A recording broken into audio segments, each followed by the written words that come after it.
तापमाप के total radiation pyrometer किस सिद्धांत पर आधारित है? स्टीफन के नियम पर। पूर्ण विकिरण तापमापी टोटल रेडिएशन पायरोमीटर किस सिद्धांत पर आधारित है? स्टीफन के नियम पर। दूर की वस्तुओं जैसे सूर्य आदि का ताप किस तापमान के द्वारा मापा जाता है? पूर्ण विकिरण तापमाप के द्वारा। दूर की वस्तुओं जैसे सूर्य आदि का ताप किस तापमान के द्वारा मापा जाता है? पूर्ण विकिरण तापमाप के द्वारा।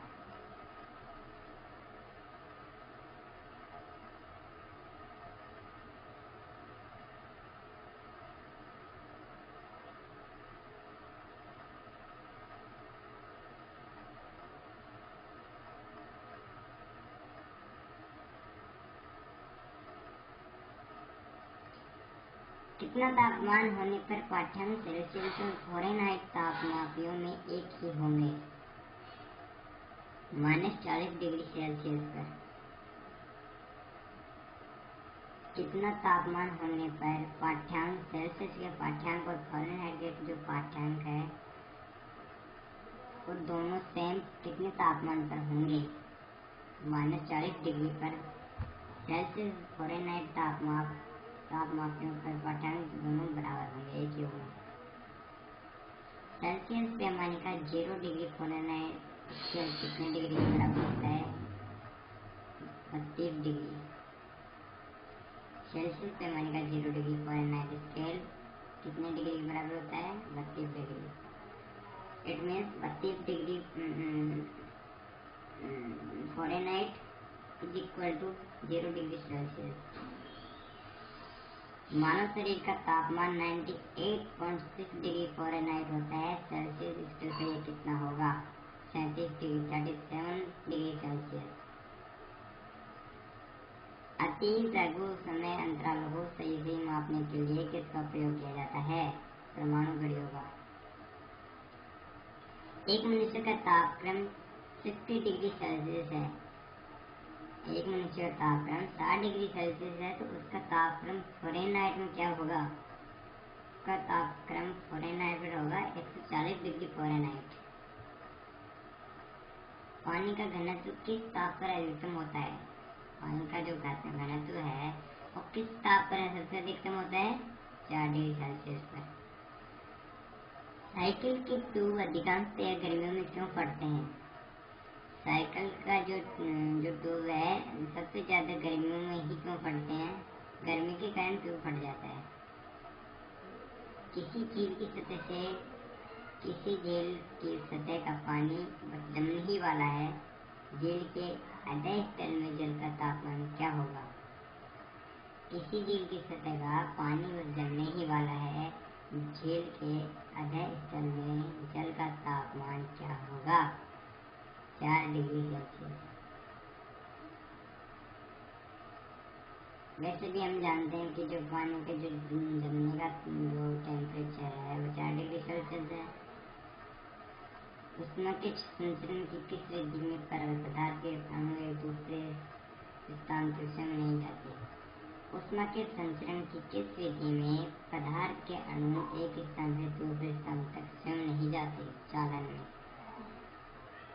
ऊष्मा संचरण की जो चालन विधि है उसमें पदार्थ के एक अणु दूसरे स्थान तक स्वयं नहीं जाते। द्रवों तथा गैसों में ऊष्मा का स्थानांतरण किस विधि द्वारा होता है? संवहन विधि द्वारा। संवहन विधि द्वारा ही द्रव और गैसों में ऊष्मा का स्थानांतरण होता है। सूर्य की ऊष्मा पृथ्वी पर किस प्रकार के संचार माध्यम से आती है? विकिरण के माध्यम से। ऊष्मा के स्थानांतरण की किस विधि में माध्यम आवश्यक नहीं है? विकिरण माध्यम में विकिरण विधि में माध्यम का होना आवश्यक नहीं है। ऊष्मा संचरण की वह विधि है जिसमें माध्यम के कण गति नहीं करते हैं। कौन सी है? विकिरण। आणविक संगठन के द्वारा ऊष्मा का संप्रेषण क्या कहलाता है? संवहन। आणविक संगठन के द्वारा ऊष्मा का संप्रेषण क्या कहलाता है? संवहन। सूर्य विकिरण का कौन सा भाग सोलर कुकर को गर्म कर देता है? अवरक्त किरण। सूर्य विकिरण का कौन सा भाग सोलर कुकर को गर्म कर देता है? अवरक्त किरण। धूप से बचने के लिए छाते में रंग समायोजन कौन सा सबसे उचित है? ऊपर सफेद और नीचे काला। धूप से बचने के लिए छाते में रंग का समायोजन कौन सा उचित है? ऊपर सफेद और नीचे काला। किस विधि से उष्मा की स्थानांतरण को न्यूनतम करने के लिए थर्मस फ्लास्क की दीवारों पर कलई की जाती है? विकिरण विधि से उष्मा संस्थान को न्यूनतम करने के लिए थर्मस फ्लास्क की दीवार पर कलई की जाती है। किसमें सर्वोच्च विशिष्ट ऊर्जा का मान होता है? जल में जो है सर्वोच्च विशिष्ट उष्मा का मान होता है। शुद्ध पदार्थ में कोई अन्य पदार्थ मिला देने पर उसके गलनांक पर क्या प्रभाव पड़ेगा? शुद्ध पदार्थ में कोई अन्य पदार्थ मिला देने पर उसके गलनांक पर क्या प्रभाव पड़ता है? गलनांक घट जाता है। अपद्रव्य को मिलाने से गलनांक पर क्या प्रभाव पड़ता है? घटता है। अपद्रव्य को मिलाने से गलनांक पर क्या प्रभाव पड़ेगा? गलनांक घट जाएगा।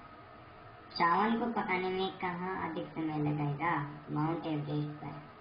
माउंट एवरेस्ट पर चावल को पकाने में अधिक समय लगेगा क्योंकि माउंट एवरेस्ट बहुत ज़्यादा ऊंचाई पर स्थित है, बहुत ज़्यादा ऊंची जगह है। तो वहाँ पर क्या है कि वायु दाब बहुत कम है, ऊंचाई पर वायु दाब कम हो जाता है, तो इसलिए चावल को पकाने में वहाँ पर समय अधिक लगेगा।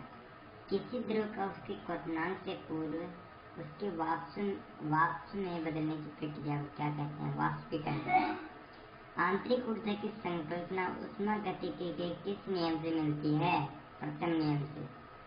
ऊष्मागतिकी का जो प्रथम नियम है उससे आंतरिक ऊर्जा की संकल्पना मिलती है। ऊष्मागतिकी का प्रथम नियम किस अवधारणा की पुष्टि करता है? ऊर्जा संरक्षण के नियम की। ऊर्जा संरक्षण का जो नियम है ऊष्मागतिकी के प्रथम नियम की अवधारणा की पुष्टि करता है। किसी बिंदु पर फ़ारेनहाइट तापक्रम सेंटीग्रेड तापमान का 2 गुना होता है। इस बिंदु पर फ़ारेनहाइट तापक्रम सेंटीग्रेड तापक्रम का 2 गुना होता है। 160 डिग्री फ़ारेनहाइट ताप पर 160 डिग्री फ़ारेनहाइट पर सेंटीग्रेड तापमान का 2 गुना होता है फ़ारेनहाइट। किसी वस्तु की विशिष्ट ऊष्मा निर्भर करती है। किसी वस्तु की जो विशिष्ट ऊष्मा है वो किस पर निर्भर करती है? पिंड के द्रव्य पर। जितना पिंड का द्रव्य होगा उतना ही उसकी विशिष्ट ऊष्मा होगी। यदि उसका कम होगा तो कम होगी, या ज्यादा होगा तो ज्यादा होगी। सेल्सियस में मापा कौन सा तापक्रम 300 केल्विन के बराबर है? 27 डिग्री सेल्सियस। सेल्सियस में वहाँ पर कौन सा तापमान 300 केल्विन के बराबर 27 डिग्री सेल्सियस। ब्लैक बॉडी किसकी विकिरण को अवशोषित कर सकती है? केवल उच्चतम धैर्य वाली। शीत ऋतु के दिनों में मौसम किस प्रकार का होने पर ज्यादा ठंड महसूस करते हैं? साफ मौसम। मिट्टी की घड़ी में किस क्रिया के कारण जल ठंडा रहता है? वाष्पीकरण।